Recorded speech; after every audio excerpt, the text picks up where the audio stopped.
thinking of Kezu heroes right now, and I'm like, I don't know if Phoenix is really that good this game, but it is a comfort hero for him. You thinking he's not going to play Tiny?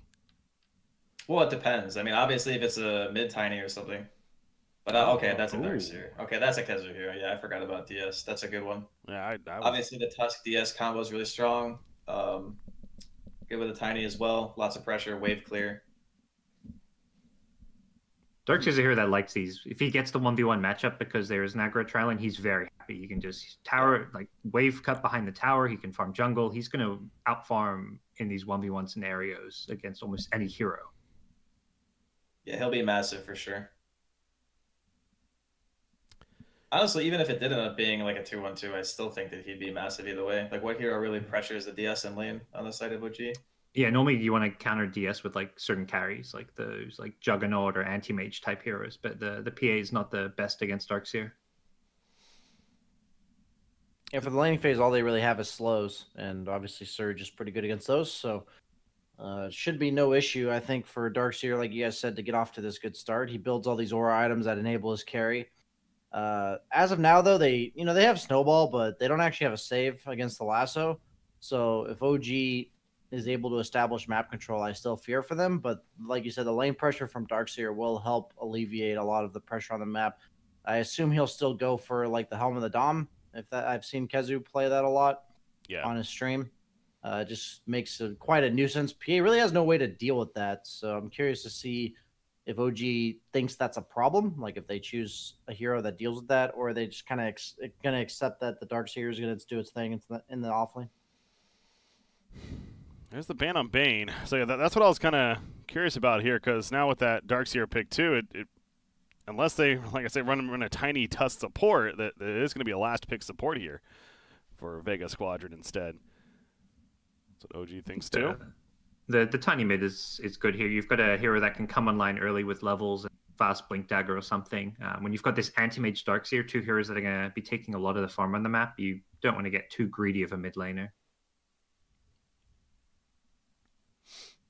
So now what do they ban? I just got to put this out there, being Thompson and all, is Invoker a thing anymore, even with Thompson, or is it just not something we should expect right now? If it is, I think it's got to be a great Invoker game. And I don't think playing it against like Anti-Mage and these heroes that are really good at getting in your face is necessarily a great Invoker game by any stretch. He doesn't like being ran at. He certainly doesn't like being blinked at either. So I kind of doubt it in this game at least. You lose mid to tiny as well. You're just not going to get any last hits those first few waves. I personally like Kunkka a ton for OG. Thompson plays that, doesn't he? Oh, yeah. It's really good against the Darkseer and Anti-Mage. They need catch. So I'm personally a huge fan of Kunkka right now. It's not quite as good against the Shadow Demon, I'd say, just because there's like a save for the X Torrent, but I don't really see anything else that like lanes well against Tiny and then also catches these heroes. But DK also, I guess, lanes well against Tiny. So what about Huskar? I'd say those are really their two options. Huskar, that would be a different plan, but I think it'd be fine. It's just like that's like a snowball the lane plan rather than a catch plan. I think that if they have a hero that kind of goes in, that's a little bit better rather than like a frontliner. But well, I mean, Thompson's always got unique stuff. So, well, that's a Razor. Second Razor game of the day. Would have figured. Yeah, you see him really late into the draft a lot of the time because you have a good idea what the lanes are going to be. You can just go for like their really hard counter pick. It's okay. I don't think it's very useful against the AM like during the mid late game like at all. But like I liked it way better versus the Luna. Yeah, I think it's one of those things where they're just trying to snowball the lanes. So kind of in line with what you were talking about, Breaky, when you suggested Huskar. It's the same kind of idea. I think that the Razor lane is probably even easier to play though, because all you have to really do is just static link, and even having a tree might not be enough damage for you to CS. But we'll see how well he does in mid. He did great last game against Mage, but I think that matchup favored him, as does this one. So I assume the same result. And that seems their plan with this 10th pick is just let's just get a straight up lane counter, and then they know that by giving Thompson like a lane advantage, it's going to create a ton of space for ILTW to free farm, because suddenly Thompson has this edge and you have to address him. The Clinkster is OD, the Razor is tiny, and that's going to free up room elsewhere on the map. All right, we'll see if that's going to be enough to close it out for OG, or if obviously you have a comeback from Vega Squadron to force what would be a third game. So, Draskyl, it sounds like both of you really agree on the idea that OG's looking pretty good here, and well, the odds also favoring that too. And again, I believe those are series odds. You can head over to es.bet if you'd like. Take advantage of said odds if you like them yourselves, and take advantage of the insurance also. That's in play right now for the WePlay Winter Madness Tournament. Again, es.bet to do so. But OG looked very dominant in that first game. See if they can keep that up in a game two. BSJ, what about you? I mean, you think that dominating streak of the first game is going to continue here? I honestly think the drafts are both pretty even. I just, based on what I saw in the first game, OG's just kind of a step ahead of Vega right now and just make decisions a slight bit faster. And Thompson, probably one of the best mid laners in the entire world for utilizing these like snowball-y, just run around the map heroes. Like Clinks is a hero that just never hits creeps. He plays Monkey King the same way. And I assume he'll be playing Razor the same way. So I'll give the edge to OG here, but I was incorrect the first game in this series, so we'll just have to see how it ends up going. The PA anti-mage matchup is rough for PA, and I do think anti-mage, but I do believe Vega Squadron's way to win this game is the fact that Darkseer kind of got left unchecked, I think, in the draft. Like, he just kind of can do his own thing. So he can make a ton of space on the map, enables his anti-mage to have more impact in the mid-game just for my own shell. Curious to see how it turns out with that. I do believe that this tri-lane scenario that we talked about possibly happening in the draft does benefit OG a lot, just because PA, any blink hero with the Grimstroke glitch is just uncontestable when they run at you. Between a blink and ILTW, he just Phantom strikes in on a Madara, says get out of our area. The Radiant team has overtaken this jungle, and right now they got the 3 heroes up here, that Grimstroke Lich combo. Shaping up to possibly run that aggressive trail lane into the anti-mage, who's already moving bottom from the looks of it. So yeah, they're going to avoid this at all costs, or try to. Yeah, I don't blame them for that one. As a carry player, I'm like, have fun off laner, see ya. So bounty rune's picked up. It looks like it will be actually, it might be a 3-for-1. As yeah, there's still that bounty rune over there to the left that we're seeing. No one snatched it up yet. It's shaping up to be an OG bounty rune, but they're going to set themselves up here. I wonder if they're going to do that block that we've seen before. No, not going to do that. Instead, they're hoping for a kill, but Darkseer, he picked up on that. Casey's going to be safe. People have gotten used to the possibility of this happening, so they now know they're under threat, like between their tier 1 and tier 2. Good awareness by Kozu there. Especially with that combo. I think a Grimstroke, let alone with the Lich, is you always have to be looking out for that. In that off lane.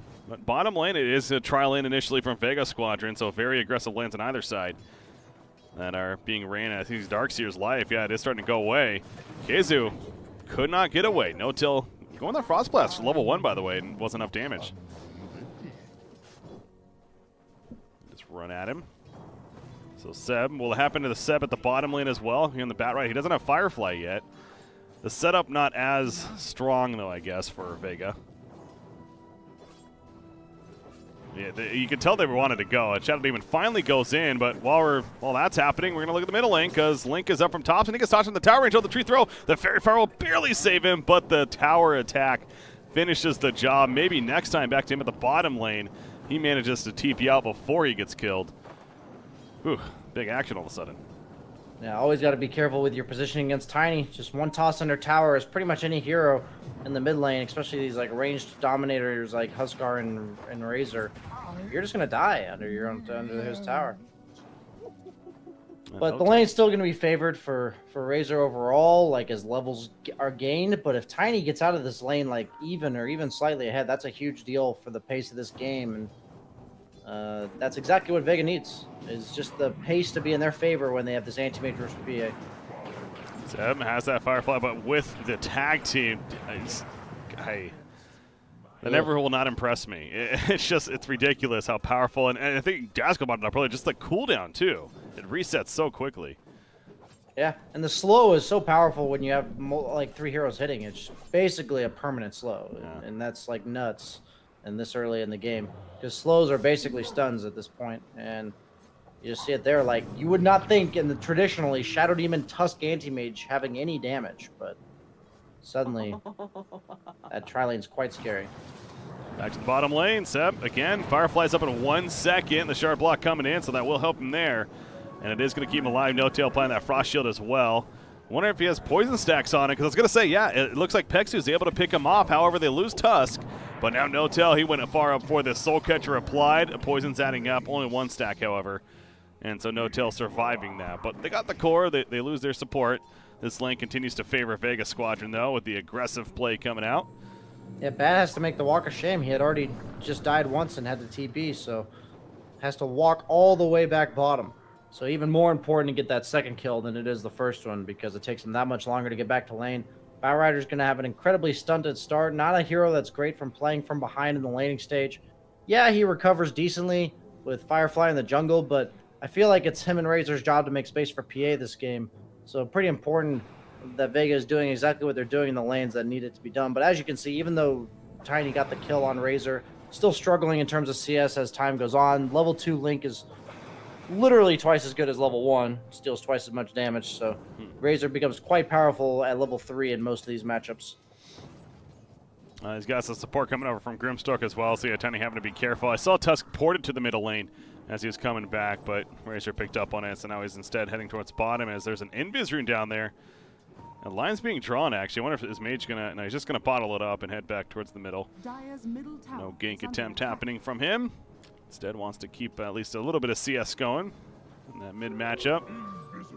At the top lane, though, Phantom Assassin, he's on par with the anti-mage. They're basically the same CS at this point as you look at it, and it continues to be the case. So Shadow Demon disruption up. We're going to look middle because Razor's dead, so back to the bottom lane. Seb's going in, though. He got a supporting cast here, Jirax, as well as No Tail. And maybe next time, well, he dies for it.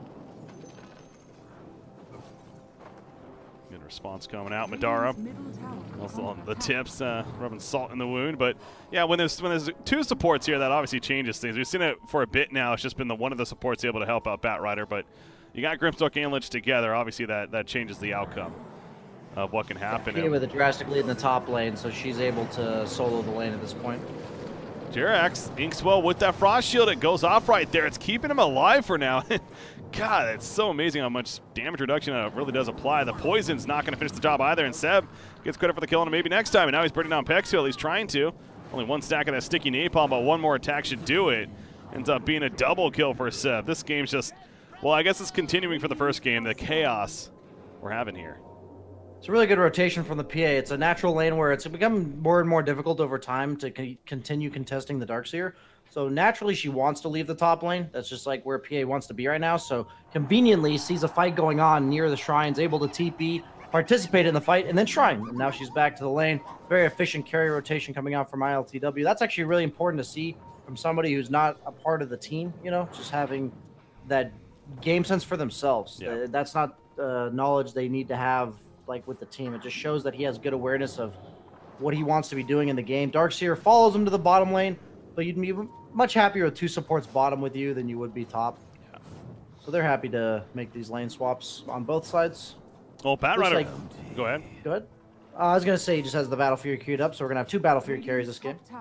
Okay, battle of the Battle Fury competition here. I noticed though after your left, Seb is actually doing the stack that was there. In fact, yeah, he just cleaned it up. So before he rotated all the way to the top lane and clears that out first. Middle lane, tops in again, tossed back, and good luck getting away from that combo. Tag team is up, an easy kill on a Razor. So Razor may be winning the CS war, but Tiny, he's winning that hero kill war on top of the net worth. Absolutely. Yeah, Tiny can set a lot of pace in this game as well. We mentioned the Darkseer like lane pressure, but Tiny, these are some squishy cores. Razor, Batrider, and PA, before they get any items, are quite squishy. So if he gets like an early Blink, early Shadow Blade, represents a ton of kill threat on the map. That was one of the most lackluster crits I've ever seen. Darkseer down there. Just like tickled him. But anyways, back to the top lane. Madara blinks out. However, Pexu, the poison stacks are enough to take out Jirax, but now Pexu, he's burning down. Has Tusk coming over, though. Seb still wants to commit for this, brings in the snowball, goes over to the creep wave. Seb's a little too far away, has those sticky napalms, but he cannot get close enough, and now he needs to be worried about dying himself. Frost Shield comes in, though. Madara, he cannot blink away in time. He went for the turn kill. They end up losing 2 other heroes instead. Out comes the Avalanche. Tiny here to clean up at least.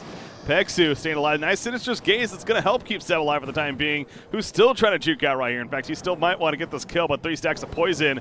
1 more should absolutely guarantee it, if not already. There you go. Seb goes down. 5-kill streak stopper going the way of Pexu. Holy crap. We have 15 hero kills in basically 8 minutes into this game. Yep, keeping up with the pace of last game. Not disappointing in terms of the excitement. I mentioned I love EU Dota last game, and this is the exact same pace we expect. The one comment I will make is that between the 2 Battle Fury carriers, PA is way higher level. Anti-Mage, I believe, is just level 4, maybe just hit level 5, but PA is already at level 7, and that's pretty significant in terms of the timing of both of these heroes. If PA gets a Battle Fury where they're both on the map, the big deal about this matchup, which makes PA so favored, is that if both heroes are like farming the map, wherever PA goes, she can like push the anti-mage out of that area. So it's like she basically takes over the map in terms of she dictates where she can farm as comparison to the anti-mage. So the timings of each hero getting their Battle Fury is super important based on who gets it first.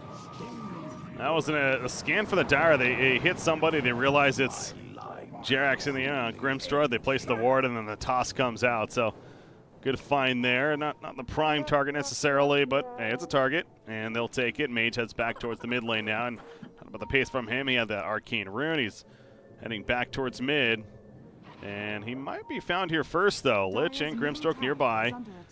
Thompson also in the area, and in fact Seb's just south of them. So Sinister's Gaze, that's got a decent range to it. It pulls him back in. And most certainly Mage is in trouble here. In fact, he's definitely dead. It's 4 heroes collapsing together.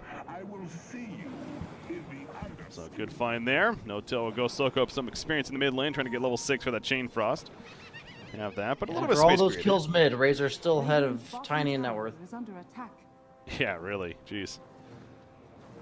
Ahead of anyone in this game right now on the other side. Of course, Phantom Assassin, the only one that's ahead of him, and well, he's on his team, so he doesn't mind that. Take a look at the Battle Fury and the timing of it. Looking pretty good for LTW. Bounty runes are coming out. Looks like both teams are just content to trade 2 for 2. Batrider has the Boots of Travel queued up. So pretty like odd, but becoming more and more standard build from Batriders. Because of the change to Boots of Travels and TPs, it just allows them to farm and actually scale with items while participating in fights. Sadly, he gets picked off 50 gold before his Boots of Travel. That hurts. And that's always rough. But the Darkseer just enables his Tiny so much. Tiny's one of his most significant limitations is his move speed, ability to close gaps in the early to mid game. And even though he's pretty long ways away from a mobility item, he has the surge to help him get in. Meanwhile, top lane though, dive happens. They kill Tusk there. It's back to the bottom lane, though. At least Vega Squadron able to clean up the tower. Middle lane, it looks like Darkseer, he's being dove on. He's running around the Iron Shell. Obviously not an easy kill. And he's going to survive for the time being. They'll push back with a flame break. They get close enough, and Thompson takes him out. The Eye of the Storm active to go right back for the mid-tier 1, which they will complete. So, yeah, this Razor, several of those deaths. He has 3 deaths in total, but you're pointing out, I mean, look at that net worth. It just does, it's almost like they never even happened. He's up there with the PA, in fact. Yeah, I mentioned the draft and why I chose OG this game. It just feels like their rotations are a step above Vega's right now. Like, Vega's getting caught basically with their pants down trying to defend these towers because they're slower around the map right now. And that's just like what happens there is if Darkseer was at that tower ahead of time, he's fine. But because he TP's in a little bit late, Lich is already wrapping around and gets the Sinister Gaze off, setting up the gank. And that's just what happens when one team's slightly faster than the other. In Vega, looking to make something happen, but PA has the high ground here. One of the nice parts of this new patch is all these high grounds for carries to be able to farm safer. One of the reasons why Battle Fury is an even better item, but he looks like he wants to go. Tiny's top as well. Razor's TPing in, and they're going. Like a serious engagement breaking out. Yeah, they are. The shard block was made it a little difficult, but they are certainly chasing. Thompson has that link up. He got plenty of damage. Also takes Tiny of any chance of responding. And they already killed the Shadow Demon. They are going to get maybe next time as well on Tusk, so 2 more kills there. You saw the odds popping up on your screen. Continue to favor OG, no surprise. And if you want to take advantage of said odds, again, put a bet in yourself if you like them. You can head over to es.bet and do so. But Jerax, he's even controlling this jungle camp over here. You can just tell the OG is kind of taking over the map right now. And Vega Squadron's having trouble fighting into it or fighting against it, really. Is there an item maybe on the Tiny that will it be a blink or a shadow blade? Do you think this game? First off, I think it's the blink. I think you have to jump these heroes instantly, otherwise they can.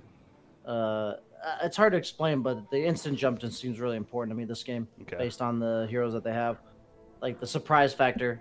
Too many responses on both teams, like the counter plays, the ink swells, the lich armors. It just has to be quick. Everything has to be smooth. It looks like they're surging the Shadow Demon in, looking for a kill on his PA. Disruption catch. Soul Catcher up, so LTW coming out with not much life in the first place. Half-life now, vacuum pull in. He's got support, not enough, though. That purge kicked in, and down goes LTW. But at what cost? Now the Chain Frost bouncing with the Soul Bind. They lose Darkseer as well as Tusk. So they killed 2 technically, and they lose 2. I guess a kill in the PA especially. It definitely favors Vega still. Madara at the bottom lane. He's thinking about pursuing, but the sticky napalms do make it difficult to do so. I just realized I'm ready for the double static links with the Grimstroke ult. That's a good point, actually. It's 500 damage with that level 15 talent. Let's go. That would be something. Free Rapier. He gets out, by the way. That was close to a death on top sin, but good save. And Shrine Pop will be used by Vega to prevent any more. Yeah, that is fun, though. That's Stifling Daggers, a double link. Both those cores can definitely make benefit of the Soulbind. Double lasso, all the cores. Oh, jeez. It's actually, there is a lot of playmaking potential with this Grimstroke ulti. Like, it, you know, memes aside, the combos are there. Off to the side on the right, you got the Frost Shield active. It looks like, is that Razor? I don't know, my quality just got really bad all of a sudden. Razor is going to go down, though. And he's out for 40 seconds, so Vega Squadron winning this fight quite decisively as they make it a 2-0. Just give me a second here. I'm going to refresh this because I have no clue what just happened. Yeah, a little undercommitment from OG there in the top lane. Like, they just brought 3 heroes to a job that probably needed more than 3. And Vega responds appropriately with all 5 heroes, getting 2 crucial kills there. Looking to go for more in the top lane. Lasso on from the Batrider. I don't know what kind of camera work this is, but you know, no judgments from me. Gets there eventually. Yeah, well, yeah. Eventually, we'll get to see what's happening. Seb, he's trying to fly around. Yeah, he's going in and out of that little gap right there, but still, I mean, it's crafty. He's playing it well for now. He is going to stay alive. In fact, there's a Soulbind coming out, but there's 0 follow-up. So Vegas, they just keep the momentum going, really. It just started at the top lane, and they're still going. Madara, he's linked up this whole time. So, again, he himself's not doing much damage now. No, Razor's getting the one drain there. He actually reflected it. Oh, look at that. So, yeah, Thompson's the one that's little damage as a result. Hey, you got to be careful about that, I suppose. The counter spell against that link. And they've now retreated. So, okay, we have a little bit of a gap now. Kind of look at it somewhat more, and I mean, Vega Squadron's responding. I think the Darkseer is a big part of that too. He's kind of this bulky target with the helm of the Dominator, tough to kill and standing his ground. Seb gets caught there, but Shadow Demon just trying to run. There's the Blink Dagger purchase also on Tiny. About how important that could be. Pexu, he eventually just melts away as Seb committed for it, and he got it. Race to the double damage. Oh, Thompson picks it up first. ILTW, though, top lane, nice job dodging the tree throw. And ILTW is going to survive because of that fantastic escape from him. Chain Frost going out. It bounces over. It is going to bounce between the 2. Tiny, he's in trouble because of this, and so is Darkseer even being heavily so. Now it bounces over to maybe next time. Can he come in with a snowball save? Yes, it looks like so. He's going to go over to the creeps to the side. The wall's put down as well. The vacuum pull in. Seb's now in a bad spot because of this, and possibly could get turned, although that Frost Shield keeping him alive once again. How is nobody dead? I do not know. Tree throw, it connects. Finally a kill up here, and actually it's Tiny. Sure enough, that gets it. And he's not done, is he? He's going to stun in with the Blink Dagger, gets the kill on Lich, ends up being a double kill. I mean, Vega Squadron, I guess it was just a matter of time before Tiny really started to be more of an issue, but we're seeing that here. Absolutely. PA does have the Battle Fury complete, though. Meanwhile, Jerax in the mid lane, joining the feed train. All aboard, choo-choo. This is 1-by-1. They got to get a little careful here because the pickoff potential from Vega is there. They have a lot of do-shit heroes this game, and they're kind of going pairs. Like, there's a lot of different pair combinations that they can do. So that's why OG is kind of getting spread thin across the map, and they just have to stop the bleeding before it continues too drastically. But PA is online now in terms of farming. She is steroid farming. Razor's still #1 net worth. I feel like the game still favors OG as it goes on, but if Anti-Mage can get like one, if I'd say in the mid game, if Anti-Mage or Tiny gets like 1 or 2 kills on the PA, that could quickly turn the other way. Yeah. And Razor continues to be on top of farm. He had the full SNY finished, and I think I saw the BKB going to be queued up. So it's definitely a different Razor build than what we saw before in the previous series. We saw more, I think it was like the Yules into Heaven's Halberd eventually, or something like that. So it was much more like utility. Hood, Yules, BKB. That's what it was. Okay.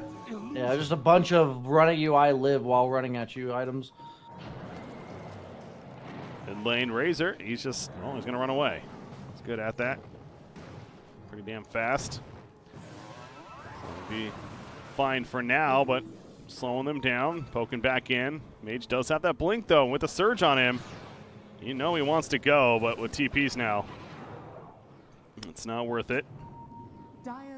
Decides not to, but we are seeing a lot of this clashing of the 4 versus 4, right? Where both PA and Anti-Mage are trying to just farm this whole time. And so it sounded like, though, you do kind of favor OG at this pace right now still, but it is an Anti-Mage that's free farming because of that. Yeah, it's just PA. If PA and Anti-Mage have the same farm, it favors PA. She just does more in the matchup against the other. Mid lane, by the way, Thompson, he's soaking up so much damage right here. He is going to fall, but he did plenty of damage before. The double Chain Frost also doing that, and they killed Tusk. I suppose that is it. And then the pause right after. That's a really awkward time. And my quality just dropped. I don't know about yours, but... Yeah, that happened earlier for me, so a refresh, though, worked. Okay, gotcha. The stream there. Yeah, the thing about PA versus Anti-Mage is PA doesn't have to itemize any differently to play against Anti-Mage, while Anti-Mage has to eventually build a MKB if he wants to man up on PA. And PA's Blink is one of the few abilities in the game that doesn't actually get reflected by Anti-Mage's counterspell.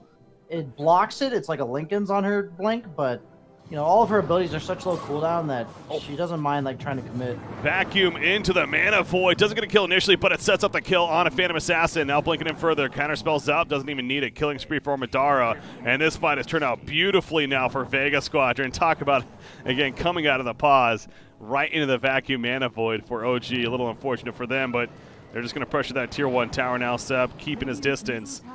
Again, the fight plays out in favor of Vega Squadron pretty damn well. OG had a nice opening with the Soul Bind and everything, but double Chain Frost bouncing around. Vega Squadron, they responded appropriately. They spread out just enough, and eventually Anti-Mage able to join in too. Yeah, that's the first of 1 or 2 kills they need on the PA to tilt the balance. Suddenly Anti-Mage #1 net worth in this game. They get another one of those. That gap will increase drastically because of how fast Anti-Mage does farm. And that's the way that you win on Anti-Mage versus PA, is having like a couple thousand net worth lead such that your timings are slightly faster than the PA's. Mm-hmm. That's level 15 there. Armor Corruption taken from the Phantom Assassin. Meanwhile, Lich got picked off as we saw at that bottom bounty rune spot. Slowing it down once again as we now hit that 20-minute mark.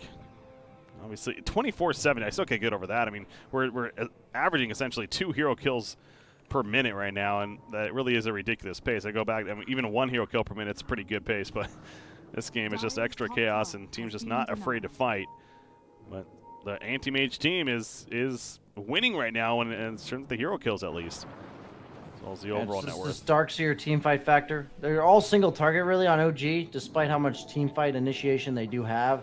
It's all single targets, so this Darkseer AoE combined with the tiny stun and Anti-Mage ult that we saw there, it's just a lot of AoE in comparison at this early to mid game.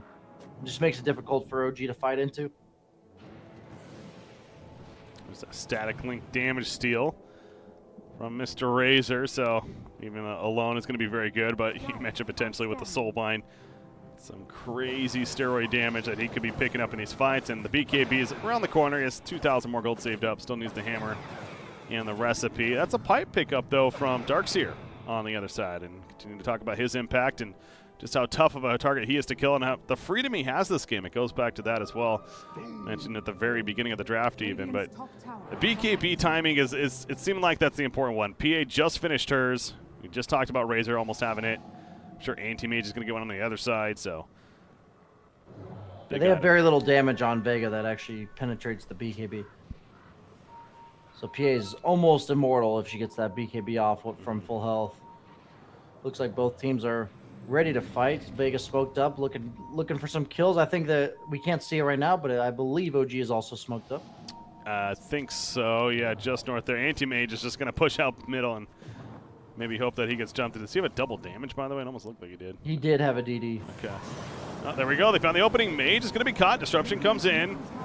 Help keep him alive. Coming out of the vacuum wall combination from Darkseer. Holy crap. The double Chain Frost is bouncing around on multiple targets. King's ends up falling in the midst of it. They lose Tusk as well. I heard the Mana Void going out, but you look at Phantom Assassin with that BKB. She's feeling good. Razor, it's cut down. ILTW able to get the kill on a Shadow Demon, though, with a dagger. So as beautiful as that combo was initially, Phantom Assassin with the BKB did hold her ground and return fire. You saw there, PA was so close to killing Anti-Mage, and she has no damage items right now. The minute this Deso comes out, Anti-Mage doesn't really build any armor items for the most part. And he doesn't have the best agility gain in the game either. You're just going to start seeing this Anti-Mage get shredded if he gets stunned for even a short second, or even just blinks in an inopportune moment. That's the problem with Anti-Mage. You just have to play on pins and needles. I was in a pub the other day where I played Anti-Mage against PA, and she blinked on me from her smoked ability, and before she even revealed herself, she killed me. Yeah. Like I couldn't even see her. Like, I just died to something I couldn't even see. Yeah. So that's pretty crazy how fast a PA kills you. So by no means am I saying Vega, they're ahead by 2K, so they're in a good spot. But Anti-Mage always has to be on pins and needles, and the PA almost has the triple dagger talent, which is one of the most broken talents in the entire game, I'd say, on all the carry heroes. Will drastically increase her team fight contribution. Yeah, just how it scales with her too, of course, with the possibility of coup de grace procs and everything. So get a nice little look there as far as all the items coming out. The blink, of course, on Bat Rider. LTW, we're still waiting for his next item, which is going to be the Deso. So just more of that single target threat. Both Shadowblade and Blink Dagger on Tiny, I'm also noticing. As well, Anti-Mage has the Manta style. I mentioned earlier that possibly see even a BKB on Anti-Mage, but now that I'm thinking about looking at the draft, is it that necessary? Does he not go BKB this game? You think he can get away with that? I'd imagine it would be last item, if ever, just because even though they have a lot of disable, like if you go BKB against PA, it just doesn't feel good. All of her abilities go through BKB, and she's, at the end of the day, the one that kills you. Yeah, like the other heroes have to maybe stun you a bit, but PA is going to be the one that brings you down. So I think you kind of have to itemize to best alleviate that problem rather than all the other problems. Arcane Rune spawns here, no tail. Pings it. Here comes Vulture coming over first. LTW manages to pick it up, though, just before. Good job with the gaze from No Tail to make sure his Gary gets the Arcane Rune. It's not a double damage rune, but hey, he can make use of the Arcane. Arcane Rune's insane on PA. All of her Blink and Dagger are just solo cooldown and so important part of her kit. Radiant's bottom tower Moving towards bottom. You see the creep wave pushed in there. So OG gonna get there eventually and push it back out. Roshan, it's up. I don't think. Did we see a Roshan yet? Or this? We haven't seen a Roshan. No, we have not seen Roshan go down just yet. Both teams looking to make a move around the bounty rune. Anti-Mage might get caught out here. Uh-oh. AM. They see him. Counter spell, but now needs to blink. Get out. There you go. That's the problem with Anti-Mage nowadays. That's just such a drastic change to the hero. Any past patch, he would have died there. But every hero with a single target spell has to be hesitant because they're just not sure if he's going to react or not. And if you like lasso yourself, that's pretty game-losing stuff. Somebody pointed out in the panel there, it's, I think, a very good. We saw it play out right there. The Axe, for example, possibly would have been better because he didn't have to worry about the counter spell. That was what Draskyl mentioned. Yeah. The lasso you do. Jump in. Seb, he goes in. He lassos up somebody. Snowball back there, but over here, Jerax. That, oh my god, he just got chain stunned essentially and falls to his death. The Anti-Mage has to blink out early, though. The BKB's on both cores, Phantom Assassin and Razor. They've lost their supports around them, though. I mean, Thompson's draining a ton of damage But it is just him and the PA right now. Nice job pulling him over the edge with the Phantom Assassin into the wall, but she just leaps over and out. Maybe next time he gets killed. Thompson doing tons of damage still. IOTW going to be tossed back in. The blink forward from it, Darla. A little awkward to fucking with the interaction right there. Surge does apply, though. Down goes the Mana Void actually coming out. Not enough damage for the kill initially. Tiny went down, and KZU, he doesn't do enough right click. He cannot kill him. IOTW, oh, you fucks the dagger. It doesn't matter. He stays alive in the end. Are you kidding me? ILTW several times he's made some clutch plays to some way somehow escape. The game is PA is so hard to bring down.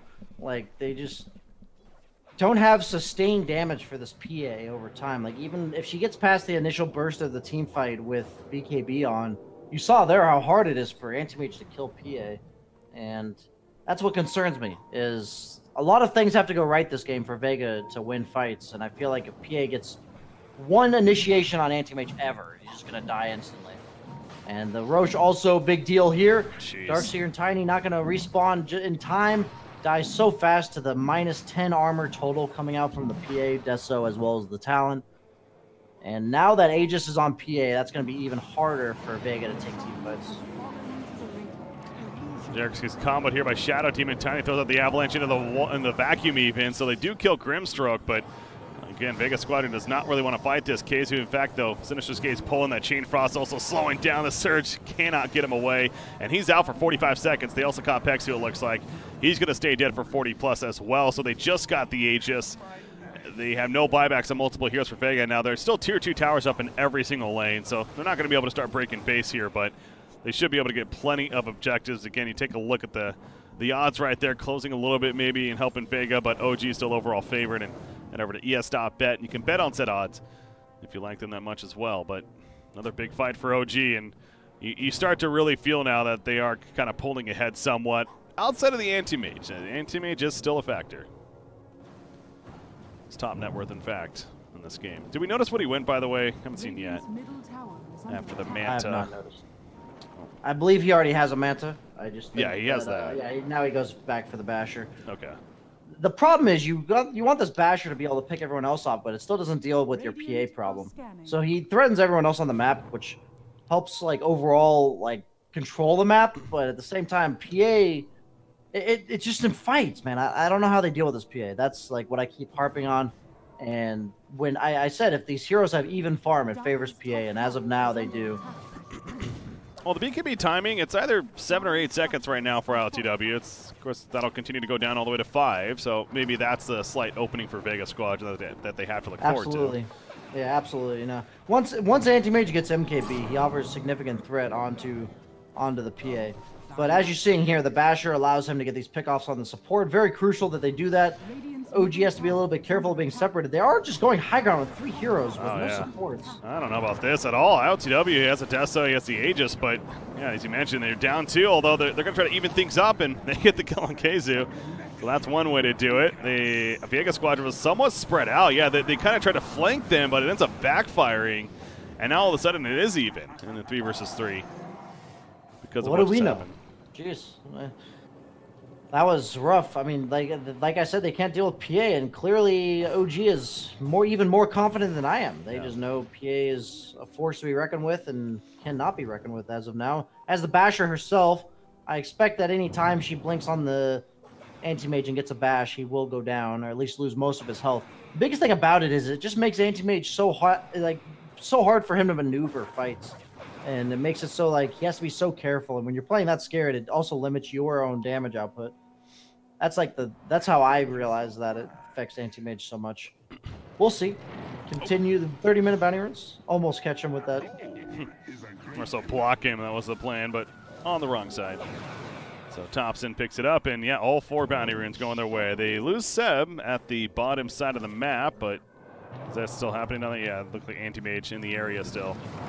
But Tiny, in fact, now jumps in. Again, LTW's obviously here, so they kill the Grimstar, but with Razor showing up, do they still fight this Madara? Oh my god, that crit comes out, the double crit! You can't help but laugh. I don't blame you there. That's exactly what just happened. KZU will fall as well, despite his wall combo coming out. Hey, BSJ, I think you said something about Phantom Assassin and her being pretty good earlier. Yeah, that wasn't a laugh out of what do you call it, deja vu. That's what that was, what I was talking about, where I was like, yeah, there was just one time I died to PA double crit from Fog. And obviously he saw the PA that time, but he was like mid-blink animation and got crit twice and just died. Yeah.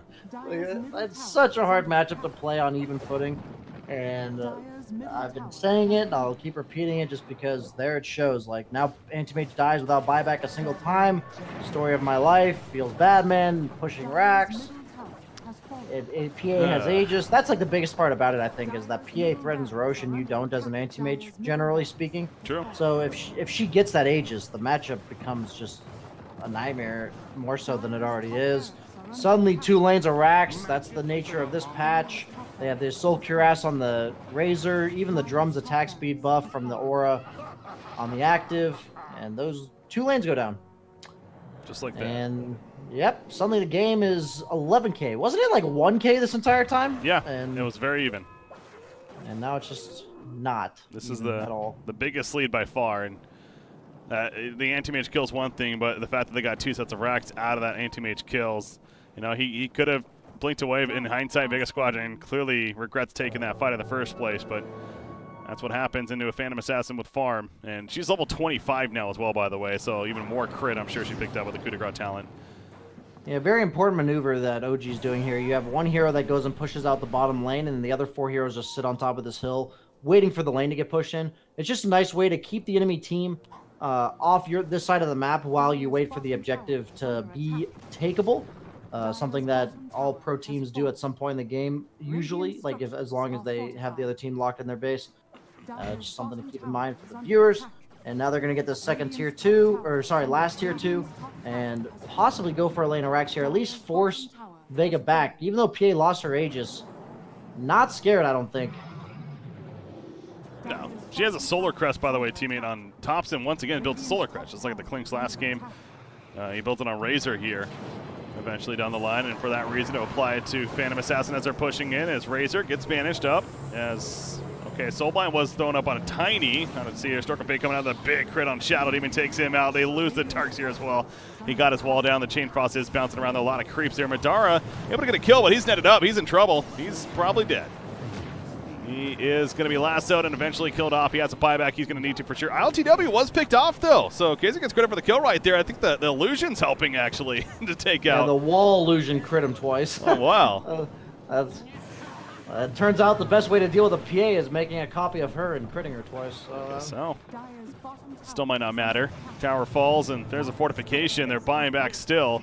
PA does have a buyback now. She didn't initially. But if she wanted to try to really finish this game, probably not necessary at this point. Although Thompson, he gets comboed. Frost shields up. Finishes Gaze trying to help. Pulls back in Mage, but now Mage able to turn around, and there's another buyback. Anti-Mage even using one here as well. So Thompson, he's got the link up this whole time on to Tiny. Tiny not doing much outside of his abilities, but with the Madara coming in, that's a fast Razor, though. Abyssal Blade hits, and still with the Frost Shield, he's alive, but finally will get taken out. 100 seconds, he is out for now on the Razor. So Vega Squadron absolutely is fighting back. They're going to get the kill on Bat Rider on top of that, so they keep themselves in the game. What will they get off this is the question. Is Roche going to respawn in time? They need this little bit of luck here, where the Roshan spawns on like the first 30 seconds such that it's alive before the Bat Rider and Razor come back.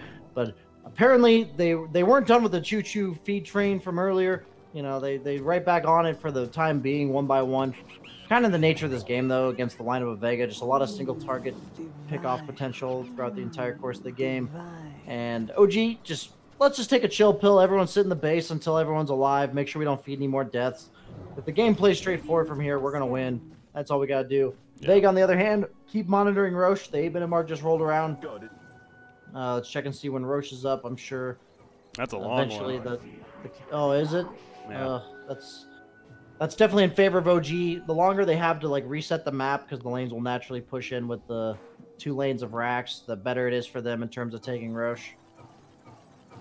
Yeah, it's at least another, I want to say about 2 minutes even on that Roshan respawn time. So it's going to be a while before it's back up, but OG, next 20 seconds, everyone should be up right now. So you got Vega Squadron moving throughout the map and trying to maybe find a pick in the meantime, but of course OG is playing it safe enough to not give them set opportunity. As I say that, they jump out mid a little bit, but that's a tier 2 tower kill from Madara. And Vega Squadron, yeah, I mean, if Roshan was up right now, you can imagine them maybe trying to go for it and take it for themselves, but it isn't. And again, as we go back to it, it's going to still be probably another minute or so before it is. So everyone's up now for OG. And they want to go into this. This is going to be a fight breaking out, absolutely. Seb's going to be jump first with the combo. Tiny, he's fireflying away, though. He's going to be good for now. ILTW follows it up right here. Mage, he just gets cut down. He buys back immediately. Once getting the illusions spawn, ILTW, he's melting. He's going to crit himself, remember, from the illusions. He gets the kill on Anti-Mage, though. He's out for 2 minutes now with no buyback, but he dies to his own illusion once again. So that Darkseer wall continues to do work. He buys back, though, on the Phantom Assassin. Thompson still in pursuit, being beat down by Mage. I'm sure he's drained some of that damage at least, but a triple kill for Pexu ends up being the case as they do kill Razor. Got overcommitted there, so they've lost the Anti-Mage though, and well, they're gonna lose KZU as well. On top of that, possibly Pexu now for sure, as Phantom Assassin finds him. So Vega Squadron had a little bit of hope there, man. The illusions against himself definitely hurt, but not enough.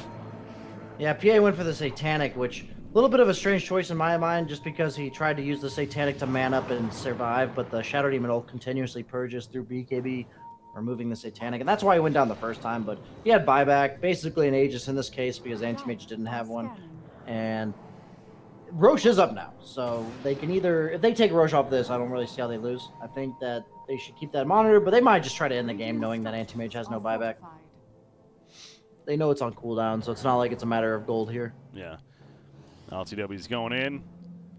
Already, he's going to be disruption. Remember those illusions. And with the combo, he is in trouble. BKB pop, though. He's going for some big damage on a Mage and should be able to take him out in the end. So they clear the illusions as well. Get the kill on Shadow Demon. No buybacks. That should officially do it in favor of OG. So continue to get a little close there between the wall and the disruption. Creating the illusions against him. They're not giving in just yet, but it's really no chance here. I mean, Tusk is up in 5. That's it, though. They're just going to go right for Tier 4. It's an elimination match. Might as well hang into the very end. Can't blame them, but it should be OG moving on to the semifinals here at this point. Maybe next time. Well, maybe next time. So they're going to go on to play No Pango. That was a perfect chance. Yeah. Overall, OG definitely just looked a step above Vega this series. Anti-Mage going for that one last Hail Mary, dies in 2 seconds to the entire lineup of OG there. And that's just like the problem with PA against Anti-Mage. Like I said in the draft, Anti-Mage is a hero, just needs to be able to have a point where he is unkillable. And when you play it in a PA, that just never really happens unless it's like super early mid-game where you have items and PA does not. But that never happened this game. PA managed to get off to a really good start, and despite the fact that mid lane had a couple deaths as well as the Batrider was off to a slower start, the PA had like a 14 or 15-minute Battle Fury, and they just had no way of dealing with a BKB PA. So once the Battle Fury BKB came out around 20 minutes, all the problems started to stack up for Vega, and PA became just their worst nightmare. Yeah, Phantom Assassin pretty good, and OG gonna get a little bit of a break here, but their series is set to happen next now, so they have to come off of that break and face a very, very good team in No Pango, of course. That is coming off their victory over Alliance and that 2-1 victory they just had earlier today. So our first semifinals should be happening here in the near future. Again, maybe a little bit longer of a break than usual because OG just finished their series, but at the same time, we have that rolling schedule, and hell, we still have another semifinal match then after that one. So there's still plenty of Dota that is coming at you guys, as we got NIP versus Gambit Esports later on today even to determine. After today's over, we will know which two teams are in the finals here for the WePlay, Winter Madness Tournament, $100,000 prize pool on the line. Can't wait to see how these semifinals now play out. But OG versus No Pango going to be coming up next. Again, I'm Breaky CBK, joined by BSJ. Have Draskyl and GoDz returning as well after the break. Stay tuned. We'll be back.